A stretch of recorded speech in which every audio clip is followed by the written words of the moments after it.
This week we're focusing on an exciting new breakthrough, and it's about stopping our weapons and munitions from being used against us. Let me explain.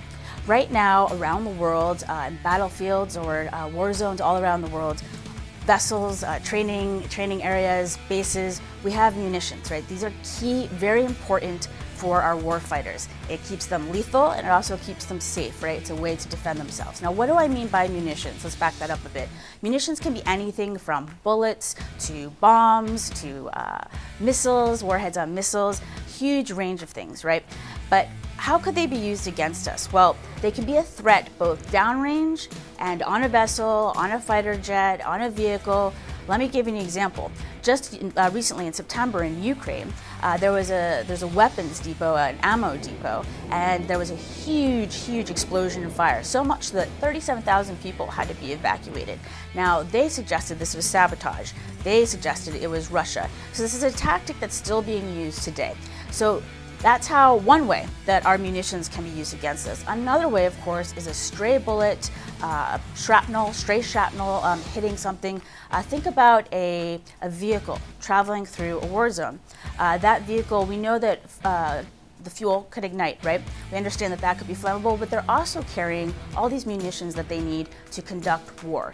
And if there's a stray bullet, it's possible, or shrapnel, it's possible it could ignite those munitions and blow up our own vehicles, our own aircraft, our own vessels, our own ships. These things do happen, so it's a real safety issue. Believe it or not, there's other ways that munitions can accidentally ignite, and they can even be invisible. It could be something like the shock wave from an explosion. It could be seemingly a distant explosion and yet ignite our munitions. It could also be there's something called, believe it or not, sympathetic explosion, and that's when it's kind of like yawning for bombs, right? One goes off and it ignites another.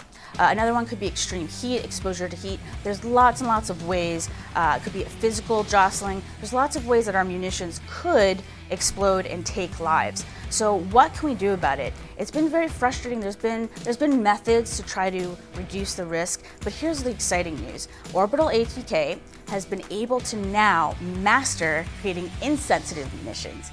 So what's an insensitive munition? Might sound like a munition that just doesn't care. It kind of just doesn't care, right? This is a munition that will only detonate when it hits the target. It will only detonate and destroy the target. It sounds impossible, right? How could they possibly keep an explosive explosive? Common sense suggests the more kind of explosive material you add, the bigger the explosion. If you want to reduce the risk, you would reduce the explosive material. And we can't compromise. We need to make sure our warfighters have the most powerful lethal stuff, right? But they've been able to crack that. Now, I can't go into the details, as you'd expect, not something we want unfriendly countries to have, and it's proprietary information. But suffice it to say, they've put it through lots and lots of tests, and they could even make tactical missiles insensitive, meaning if they were to be accidentally struck by a stray bullet, that thing is not going to detonate. It's only going to detonate when we want it to. It will only detonate at the target. And you can imagine what a big difference this can make in terms of safety. My hope is that the military will aggressively adopt this sort of technology. They've already been very forward-leaning. We've known for quite some time that this is a risk. Historically, we've had some horrific accidents happen. So we're looking at the risk of loss of life, which is never acceptable, cost, of course, and then loss of readiness. If we were to be in a fight, if we were to be in a battle and something like this happens, it could take the aircraft carrier out of the fight. It could take the base out of the fight. It could take the vehicles out of the fight.